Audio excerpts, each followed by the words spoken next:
Hey Merfolk fans, I'm Joe. Thanks very much for joining me today. I hope you enjoyed the deck tech video. I'm going to move on now to the actual sideboarding guide. You can see here I've got the deck list up at the top. This is current as of May 2018. And again, this sideboarding guide is the product of many hours of work testing this list.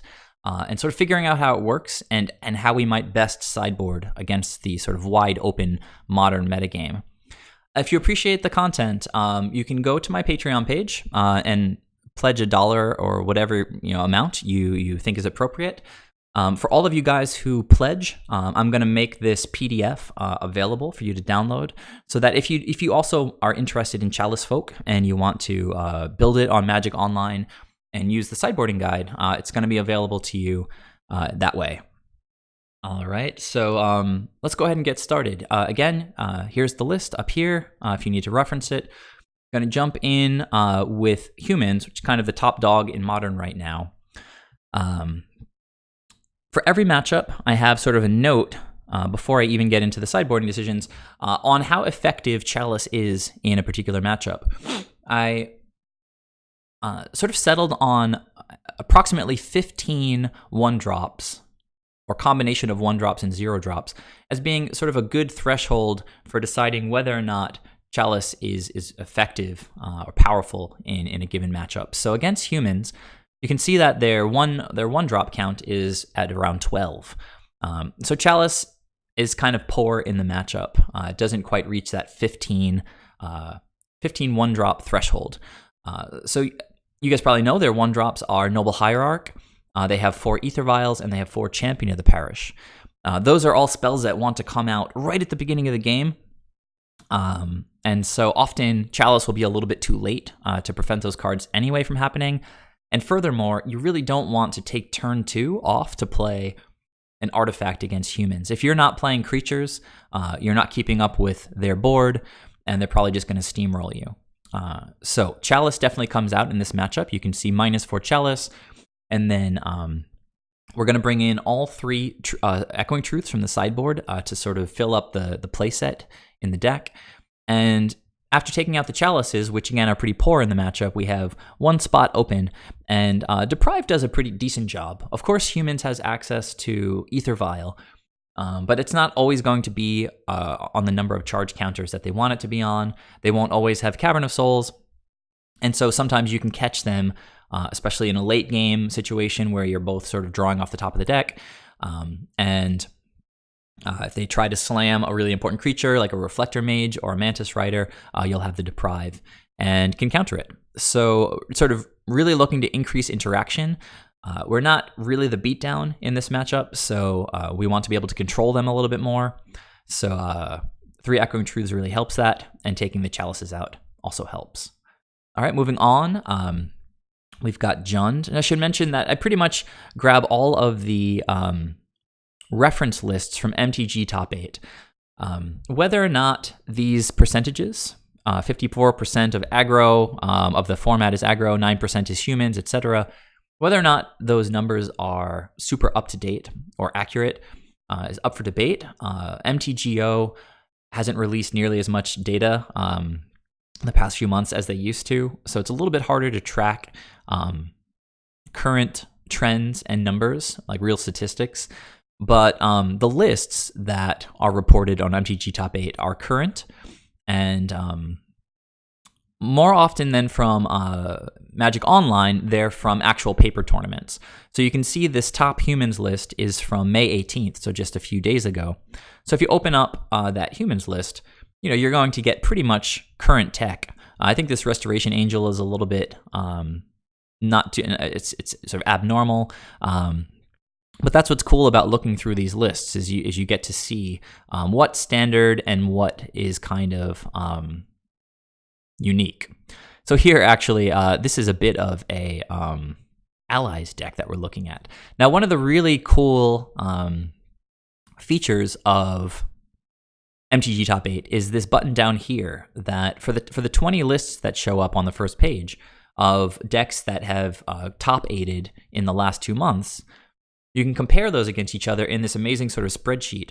So it shows all the lists names up at the top, and then every single card that's played in any number in any of those decks on the side over here. So for example, if we wanted to find out how many Izzet Staticasters are run in the deck, we could just type in, try to Control F Staticaster. We see it's in the sideboard. There's only one result, so that means it's not played in the main, it's only in the side. And if we go across, you can see that 2 is virtually, unanimous as the number that humans pilots have chosen to run of Staticaster in the sideboard. So if you were really worried that they were going to run 4 Staticasters, you could check this out, see that they only run 2, and then probably determine that it's not something that you have to be overly concerned about, since they're not jamming a playset of this card. So that's just one example of how you can use that cool button down at the bottom. So again, for every single archetype on my sideboarding list, I've looked at multiple lists to come up with the 1-drop count and just the general sideboarding approach, along with just my knowledge of the matchups that I've already had from tons of experience with Merfolk. So for Jund, again, Chalice isn't that great. We're going to take out all 4, but we're also going to take out our AEther Vials. That's a decision that should be familiar to many of you Merfolk pilots. Against Jund, where they're aggressively making us discard our hand, both players tend to get down to basically 0 cards in hand pretty quickly. And when we're drawing cards off the top of the deck, AEther Vial is a pretty terrible draw, so you'd love to avoid that situation, and the best way to do so is just to take those AEther Vials out. It slows our tempo down a little bit. We have to hit all our land drops to cast our spells, but really that outweighs wasting draw steps on AEther Vials. Additionally, here, well, let's see. We're going to take out the 4 Chalices, take out the 4 Vials, bring in 4 Tectonic Edges. As I mentioned in the deck tech, Tectonic Edge is pretty solid against Jund. It gets to blow up their Raging Ravines and potentially keep them off of one of their colors. As a 3-color deck, they can often have difficulty maintaining access to black mana or red mana or green mana, depending on the given circumstances in any game. And then for Relic. Relic is great for Tarmogoyf, for Scavenging Ooze. One of the modes on Kolaghan's command is to get a creature back from the graveyard, so Relic can prevent that. Just doing a lot of work against their plan, and also just keeping cards in our hand, because when we crack it, it just draws us a card. So pretty clean, 4 cards, 4 cards. So 2 playsets in, 2 playsets out. That's the plan for Jund. Moving on to Hollow One. Now this is one where I had a lot of discussion with a couple of my friends about what the best approach is. We have a lot of cards that could be described as good or great against Hollow One, and so finding the optimal 60 to board into was quite a challenge. So as you can see, it's sort of a double plus Chalice matchup. It means double plus means that it's 20 or more 1-drops in the deck, and Hollow One runs almost just exactly 20 1-drops. And so pretty much unanimously, we all agreed that Relic of Progenitus is an excellent card against Hollow One because it hits them in so many ways. Post-board, they're going to have Lavamancers in, which is an amazing card against our deck. And so keeping them with Relic off of cards in the graveyard is excellent. So it hits Lavamancer. It makes it Relic makes it difficult for them to cast Delve spells. Relic can get rid of Bloodghasts. Relic can get rid of Flamewake Phoenixes. It can get rid of Faithless Lootings. And of course, it also draws us a card. So Relic is just kind of an extremely versatile and powerful card against Hollow One. It's cheap to cast, and it's cheap to cycle, so we definitely want access to all 4. Now, one of the questions that we came across when we were discussing this matchup was how good Coralhelm Commander is. At first analysis, it seemed like it was a great card in the matchup because they have 4 Flamewake Phoenixes, and we'd love more ways to interact with that angle of attack. And with Coralhelm Commander, if you just get him to level 2, he's going to be a 3/3 flyer, which pretty much stonewalls their Flamewake Phoenixes. But with further discussion, we decided that we could effectively or profitably cut Coralhelm because the Relic of Progenitus could help cut off Flamewake Phoenixes. So since we already have some defense against the Flamewake Phoenixes, I figured let's go ahead and make some space in the deck rather than cutting other powerful cards in the matchup. Let's trim the 4 helms, Coralhelms, because because the relic helps out in that department already. Past that, the next weakest card is the Spreading Seas. Yes, it's possible to screw their mana by putting Spreading Seas on one of their lands, but you don't really want to bank on winning a game against really almost any deck just by messing with their mana. We're going to typically go wider than the Hollow One decks. So we don't, and they're going to always attack us, so we don't typically need much access to Island Walk. So the Seas seem like they are the next in line after the Coralhelm Commanders to get cut. And replacing the Seas is 3 Echoing Truths. Now, Echoing Truth is a real all-star in this matchup because if the opponent gets an amazing hand and drops 3 Hollow Ones on turn 1 or turn 2, we can deal with all of those with a single Echoing Truth. So we want as many Echoing Truths as we can have in the deck, and as it turns out, we can have a full playset. So 4 Relics in, 3 Truths in, cut the 4 Helms, cut the 3 Seas. Moving on, we have Eldrazi Tron. Now you see this is a double minus Chalice matchup. They have virtually no 1-drops other than Expedition Map. And you see this note here that, again, Coralhelm in this matchup is poor because they tend to run between 2 and 4 Dismembers between their sideboard and their main deck. And you really don't want to level up Coralhelm Commander if Coralhelm is just going to always be weak to the removal that deck plays. So pretty easy choice to take out all Chalices and all the Coralhelms. Against these decks that run huge Haymaker creatures, you want to bring in all the Deprives. You want to be able to counter all this dust, so Deprive is excellent in the matchup. And of course, Tectonic Edge is pretty much specifically in the sideboard to address Tron matchups. It takes them off of particular Tron pieces, and against Eldrazi Tron, it can take them off Eldrazi Temples, which can be just as potent in many situations as Tron lands. So 8 cards in, 8 cards out. Moving on, we've got Red-Green Eldrazi, which is a very, very different build from Eldrazi Tron. This has more 1-drops, but not enough to make Chalice good in the matchup. So again, we're just going to cut all 4 Chalices. It might look so far from these first few matchups like Chalice is just always very weak, but it just tends to be weak against decks that don't have a ton of 1-drops. As I continue, you'll see that there are plenty of matchups where Chalice is quite strong. So with this particular approach to Merfolk, you're going to want to have the Chalices in the main deck. As you can see, many of these decks still have some number of 1-drops, so getting Chalice down on 1 in game 1, while suboptimal, can still do some work. It's not like Chalice is a totally dead card. So against Red-Green Eldrazi, they run a lot of Mana Dorks, they run Lightning Bolts, and Ancient Stirrings, so getting a Chalice on 1 in game 1 can potentially win you the game. It's just not necessarily the best card that we have in the matchup. So we're going to take out all 4 Chalices and bring in more effective cards. So 3 Echoing Truths to slow down their attacks and give us time to establish our creatures and hopefully get Island Walk going. And then again, similar to humans, we're just going to jam 1 Deprive in the space that the Chalice left behind when we took it out. Again, hopefully hitting like a big late game threat. Moving on past Red-Green Eldrazi, we have Eldrazi and Taxes. They have fewer than 10 1-drops, so it's not a great Chalice matchup. So we're going to take out all the Chalices. In this case, we're going to hedge more on the side of Deprive because a lot of their creatures have Enter the Battlefield effects, and bouncing them with Echoing Truth is not always optimal. Bouncing a Wasteland Strangler might keep you alive for a turn, but when they replay that Wasteland Strangler, it's going to just kill one of your creatures. So it's not always the best thing to do to bounce their creatures, but we still want to be able to interact. Now, Eldrazi and Taxes is going to have a lot of things that we might want to counter later in the game.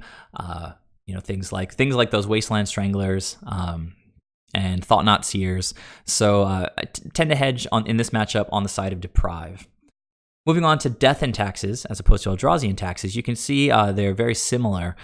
We are going to take Chalice out, and we are going to make the same decisions. Now, Death and Taxes, just to mention a couple of particular cards that you're going to want to look to counter. You've got Restoration Angel, and also at 4 mana, a lot of Death and Taxes lists are running Settle the Wreckage in the sideboard as a 2-of.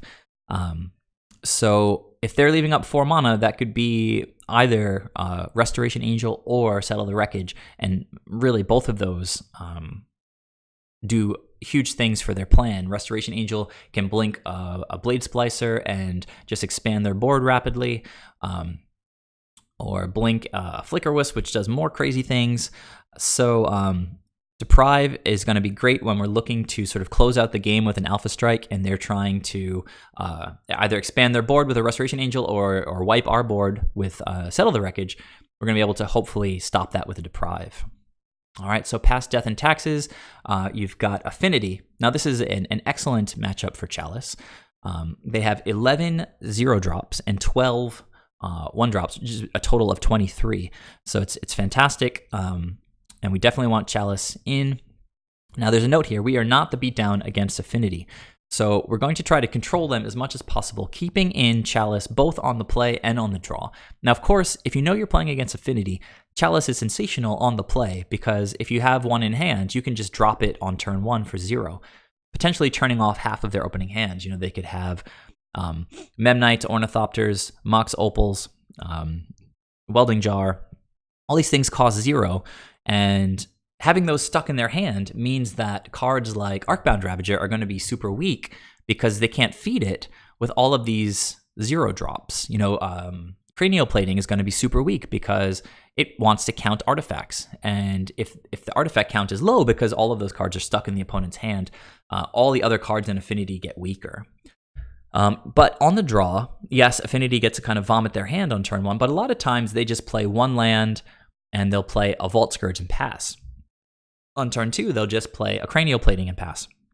You know, they don't always have super explosive openings, and in those instances, we can jam Chalice on 1 on our turn 2, and hopefully turn off cards that are still left in their hand, but absolutely turn off some of their subsequent draw steps, because they do have so many 1-drops in the deck, including Galvanic Blast, which cuts off their access to reach.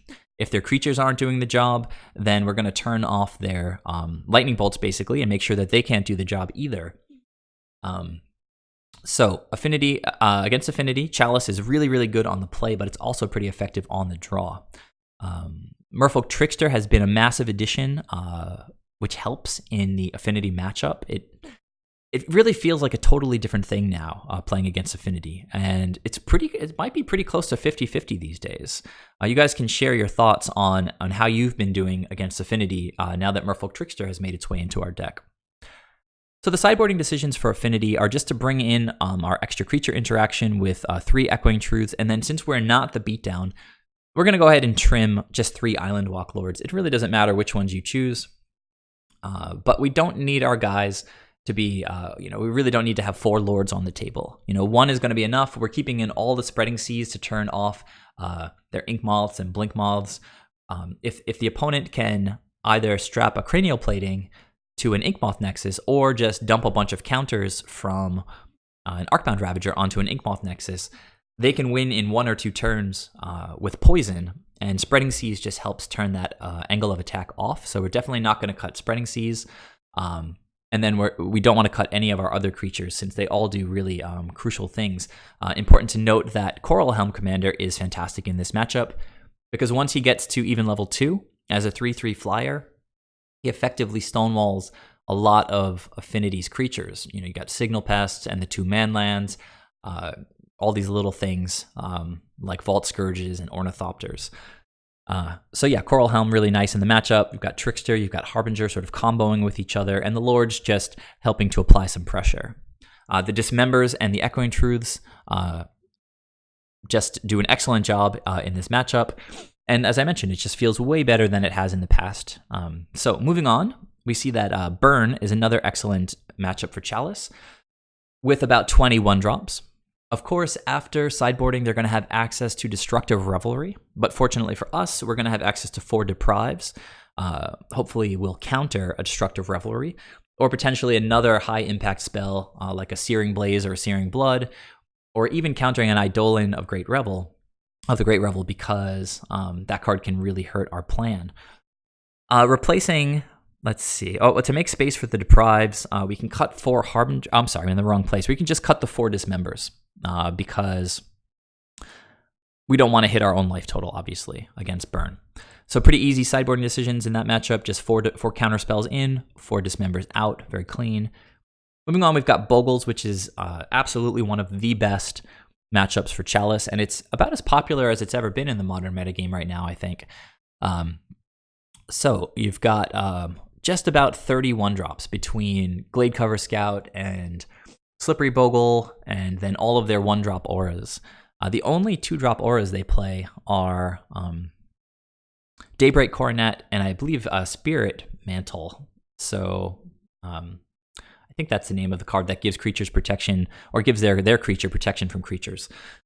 So pretty much all of their auras are 1 CMC. You've got all of the Totem Armor auras, you've got Rancor, and all of those are just shut off by Chalice. And Bogles doesn't really have a lot of ways to answer the Resolve Chalice. So a really, really easy way to win against Bogles, which is traditionally a difficult matchup for the stock Merfolk lists, is made way more winnable with the addition of Chalice of the Void in the main deck. So for this matchup, we're going to bring in our Echoing Truths to bounce any significant auras that get resolved. You can even blow up a Daybreak Coronet if you can bounce the other aura that's on the creature. And yeah, so 4 counter spells. If you can just like stop a Daybreak from resolving, that's awesome. If it resolves, you can bounce it with Echoing Truth, maybe counter it on the recast. And we are going to cut 4 Harbingers because their creatures have hexproof, so Harbinger can't really target them. And we'll cut 3 Dismembers because that's the next least impactful card in the matchup. Now, leaving 1 Dismember in can be okay, since sometimes Bogles can go with the plan of strapping a bunch of auras onto Core Spirit Dancer. Now, that creature doesn't have hexproof and is vulnerable to Dismember. Important to note that Core Spirit Dancer is also vulnerable to Merfolk Trickster. If you flash in Trickster on the opponent's upkeep, turning off Core Spirit Dancer's abilities, it's not going to be able to attack, and it's also not going to draw any cards if the opponent plays auras that turn. So Trickster really, really potent against Core Spirit Dancer, and also pretty cheap to flash in with its only double blue casting cost. So again, Bogles made way better by the addition of Chalice. Continuing, we see Grixis Death Shadow is an excellent matchup for Chalice. They have about 25 1-drops. Everything from Death Shadow itself to Thought Scour, Serum Visions. You've got Inquisition and Thoughtseize, Lightning Bolt, a lot of different CMC casting costs in Grixis Shadow. So against this deck, we're going to bring in all of our Graveyard Hate with the 4 relics. This is going to help against Snapcasters. It's also hopefully going to make it more difficult for them to cast their Delve creatures. Echoing Truth is really excellent against Death Shadow decks because they lower their life total so much that we often only really need to blank their attack once or twice and just push some damage to finish things off. So if the opponent, even if they land 2, like 8/8 Death Shadow, that means that they're at, 5 life. So bounce the 2 Death Shadows and swing in and win the game, right? So Echoing Truth, fantastic. And I think 2 Deprive is about correct in the matchup. We don't want to overload with Deprive since it can be a pretty quick and aggressive, explosive opening from them. We don't always have mana up, especially when we're holding up mana to crack Relic. We don't have all that mana to leave up for Deprive. So 2 seems about right because we do want to be able to hit some of their high-impact sideboard spells. Sometimes they run Kozilek's Return. Sometimes they run Anger of the Gods. They pretty much always have some number of Kolaghan's commands, which are going to be looking to hit our Chalices. So having an answer to some of those spells is going to be solid. So 2 Deprives is nice. We can take out all of our Seas since they give us access to Island Walk. take out all our vials because it is kind of a grindy, it can be a grindy matchup similar to Jund, and we want to increase the quality of our top decks. And then we can cut one Coralhelm Commander because, as I mentioned with Deprive, if the matchup does end up being kind of fast, we're not going to have tons of mana to pump into this guy. So we don't want to have these kinds of late game spells in the earlier part of the game. So we just trim on one Coralhelm. He still very good creature to have in the matchup, just as a Merfolk body, if nothing else. But if the board gets stalled up, you can make him into a flyer and get in for some damage over the top. So pretty decent. You've got 9 cards coming in, 9 cards coming out. Moving on, we have Jund Death Shadow, which is quite a bit different from Grixis Death Shadow, apart from the namesake card. They have about 18 to 20 1-drops, so it's definitely a good matchup for them. It's a little bit riskier than with Grixis Shadow because they tend to run close to a full playset of Kolaghan's Command, so we might need to, we might see our Chalices getting blown up more often than against Grixis, but we've got 4 of them, and we can, if it seems important to the opponent, we can just cast another one, or go a different direction as need be. But since it does hit so many spells, we want to have the Chalice. We want to make them have the removal for the Chalice. So the Jund plan is a little bit easier. We're just we're gonna add 4 relics and just cut the 4 vials. All right, moving on, we've got a variety of Bant decks. If we go back to MTG Top 8 for a second, you can see their category for Bant is basically Knight of the Reliquary decks, but there's a variety of these things. From Collected Bant, which I guess doesn't run the Retreat to Coralhelm combo. It's just kind of getting value off of Collected Company. Then you do have like the Nightfall decks where they are running the combo with Retreat to Coralhelm. So this is interesting because it looks like they've replaced it with Jace the Mind Sculptor. Do we see? No, this is interesting. They're calling this Nightfall, but there's no fall. There's no, well, I don't know. What is the fall here? Huh. Anyhow, I thought this was only referring to Retreat to Coralhelm decks. I'm a little bit confused, but this is just a Jace the Mind Sculptor take. So you can see that there's some different approaches. Let's find a Coralhelm one. So they have 1 Retreat to Coralhelm. To combo with their Knight of the Reliquary, get all the lands in their deck and attack for like 20/20 trample. So a variety of decks that we are kind of grouping as one, similar to how MTG Top 8 does it. If you see particular cards that you want to make different sideboarding decisions than this, then of course base your decisions on the actual deck you're playing against. But these decisions are pretty solid against pretty much all those decks that we just looked at. It's not a great matchup for Chalice with only around 12 1-drops, so we are going to side it out. And since the Bant decks do run some number of islands, we can trim our seas also, since we might have access to Island Walk without the Spreading Seas. We are going to bring in 4 relics. They make their sort of namesake card with Knight of the Reliquary weaker by getting lands out of the graveyard. They also tend to run an assortment of sort of green graveyard value creatures, everything from Scavenging Ooze to Kitchen Finks to Eternal Witness. All of those cards try to get value in different ways from the graveyard, and running Relic of Progenitus out of the sideboard helps us prevent them from getting a lot of value that way. And then we're just going to round out the playset of Echoing Truths. This is a deck that wants to go wide, and without access to Island Walk, we might have to just sort of jam against their blockers, and having access to a bunch of interaction with creatures is really good. Being able to bounce their Knight of the Reliquary forces them to recast it, which gives it Summoning Sickness. It prevents it from activating its land ability for 1 turn. So Truth is just a really versatile card in the matchup. Again, we're going to subtract the Chalices and subtract 3 of our Spreading Seas, leaving 1 in because we do want to find access to Island Walk if they don't play an island. All right, past Bant, we get to Merfolk, the mirror match. Now, for this Chalice count, I'm using like a stock list, which would have something like 4 Curse Catchers, 4 Aether Vials, maybe a couple of Spell Pierces. So around 10 1-drops. So obviously it's not a home run for Chalice, so we're going to sideboard out all our Chalices. Also, you really don't want to tap out on turn 2 to play an artifact against Merfolk, because you'll just get run over, the same as with humans. And the next card that's the poorest in the matchup is Spreading Seas. We don't really want to cut all of our Spreading Seas because we don't have that many amazing cards to bring in the matchup. Leaving 2 Spreading Seas in increases our chances of turning on Island Walk in the event that the opponent miraculously manages to draw only non-basic islands. More important, it allows us to turn off one of their Mutavaults, which is often an important attacker. And replacing those 6 cards, we're going to bring in 3 Echoing Truths. It's the best sideboard card we have in the matchup.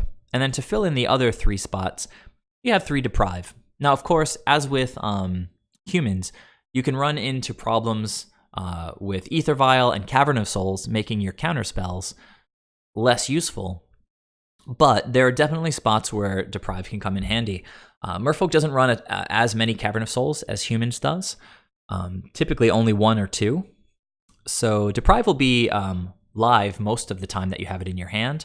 And of course, you can counter any non-creature spell out of Merfolk. So if it's late in the game and they try to dismember your Island Walk Lord, having protection against that with Deprive is going to be pretty awesome. If they try to flash in a Merfolk Trickster by just casting it, it could tap your Island Walk Lord and turn off your Island Walk and reduce and get rid of your buffs. Being able to counter that is really strong. So 3 counters in, 3 Echoing Truths in, get rid of the Chalices, get rid of the Spreading Seas. Next up is Goblins. It's a really popular deck on Magic Online, and it's one of the best matchups for Chalice of the Void. They have around 30 1-drops between all of their little goblins, things like Goblin Grenade, etc. So, as a mono red deck, we can pretty effectively cut Spreading Seas against them. Also, as the game goes on and we get more lords onto the table, our creatures scale really well against theirs. So more often than not, we really don't need Island Walk to win against them. Also, Goblins is pretty much just always turning their guys sideways, similar to why we can comfortably cut Spreading Seas against Hollow One. You see we cut 3 of our Spreading Seas against Hollow One. Let me scroll up a little bit. Okay. So we can do that because they're just always turning their guys sideways, and so Island Walk is not that important. Same against Goblins, with the added benefit of the fact that we really can't, I don't know if it's a benefit, but we really can't cut them off of their access to red effectively because they're a mono red deck and they're going to draw more mountains. In the place of those 3 Cs, we have access to a really powerful spell in the matchup, Echoing Truth. They run things like Mog War Marshal that just makes Goblin tokens. So if they get like 4 Goblin tokens out and you just wipe them away with Echoing Truth, you're probably going to win that game. And then, of course, they're just trying to build... there are different versions of Goblins. There's the 8-whack version where they're trying to push maximal damage in the early part of the game. And then there's just sort of more standard Goblins that doesn't run all of the whackers, I guess, bushwhackers.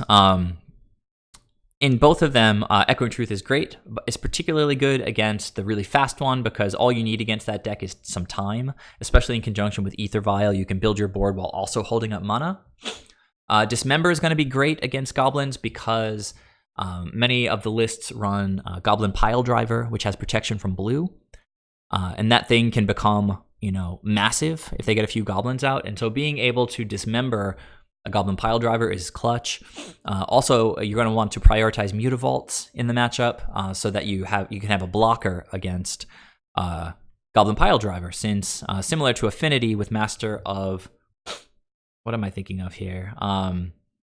Etch Champion. Similar to with Etch Champion that has protection from colors, Mutavault lets us block that guy since Mutavault is colorless. The Mutavault is going to let us block Goblin Pile Driver. Another good use for Echoing Truth and Dismember is against... sorry, I am blanking a little bit here. Legion Loyalist. Legion Loyalist makes all of their other little threats much more potent because suddenly a little army of 1/1s and 2/1s, now they have First Strike, and it becomes much, much harder to effectively block against them. They have First Strike and Trample. So you really want to be able to hit Goblin Pile Driver. You really want to be able to hit Legion Loyalist. So bringing in the 3 truths on top of the main deck 1 and the main deck playset of Dismembers gives us a really good, solid game against Goblins. Now, they do bring in Smash to Smithereens to help against Chalice. So Echoing Truth is virtually kind of like a counter spell for Smash to Smithereens. If you can bounce it to your hand, the target is lost, and so it doesn't Smash to Smithereens doesn't smash the artifact. It doesn't do damage to you, and then of course you're going to want to replay that Chalice to keep all of their 31 drops shut off. All right, moving on is a really kind of unpopular deck right now. I haven't seen it in a long time. Is Zoo that runs things like Wild Nacatl and Tarmogoyf, a lot of other random animals. It's pretty much spot on for getting value off of Chalice with around 15 1-drops, again, between Curd Ape, Wild Nacatl, Lightning Bolt, potentially Path to Exile. They have around 15 1-drops. So we're going to keep Chalice in the matchup, and we're going to trim 3 of our main deck Dismembers. Zoo is kind of a hybrid burn deck. They have a lot more creatures and a bunch less burn than the actual burn deck. But we really don't want to hit our life total too hard with Dismember. We are going to bring in the 3 Echoing Truths to keep our creature interaction high. And we'll keep 1 Dismember in because often if they're getting at us with like a 4-power creature like a big Tarmogoyf, we're going to want to have an answer to that as soon as possible. And Singleton Dismember gives us access to that sort of permanent removal. All right, next up is Abzan, another deck that's sort of fallen out of favor recently. It's the white counterpart to Jun's red. The white gives them access to Lingering Souls, which is why I actually add an Echoing Truth against Abzan. If the opponent gets out, something like 4 spirit tokens, that can be a pretty fast clock. So Echoing Truth is a great option to have, even if they just play other creatures, like Scavenging Ooze and Tarmogoyf. Echoing Truth is just a way to deal with that creature for a little while. Beyond the Truth, we're going to bring in 4 relics. Of course, that's another way to deal with Lingering Souls, another way to deal with Tarmogoyfs, another way to deal with Scavenging Ooze. 4 Tectonic Edges, take care of their man lands, just keep their land count low in general. Keeping them below 4 lands can prevent them from casting like a Siege Rhino or something gross like that.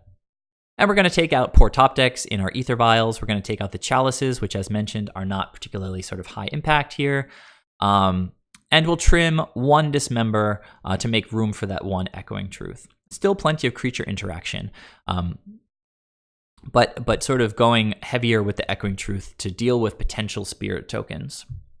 And the last matchup in this aggro/midrange section of the sideboarding guide is Soul Sisters, and this happens to be a really, really excellent matchup for Chalice with spot on around 20 1-drops, and then you have Ranger of Eos, which goes and searches up 1-drops.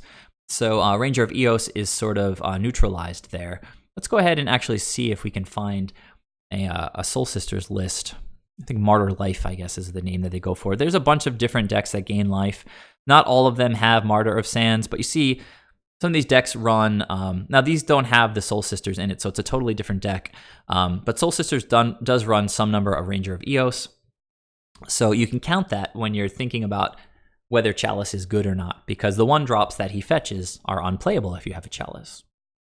So in this case, it's a mono white deck, so we can trim a couple of Spreading Seas. They do have some hideaway lands, so we can cut them off of value on that. And, we want some access to Island Walk since they can go pretty wide. And then trim a Lord because we want all of our other creatures in. You have Coralhelm Commander providing flying, which can be great against some of their threats. Squadron Hawk, Serra Ascendant, etc. And we're going to bring in our 3 Echoing Truths just to round out our creature interaction package. All right, so I think that was, almost 20 decks in the aggro mid-range category. I'm going to end this video now. Again, I'm going to make this PDF document available to all of you guys who pledge on my Patreon. And for the rest of you, of course, just please reference these videos. I'd encourage as many of you as possible to try this deck out. It's a really unique and powerful approach to Merfolk. It takes a lot of reps, though, to get used to it. So hopefully this sideboard guide will be really helpful for those of you who want to test the deck out. Please tune in for the next video. I'm going to be back with a rundown of our sideboarding decisions against control matchups. Please subscribe if you haven't already.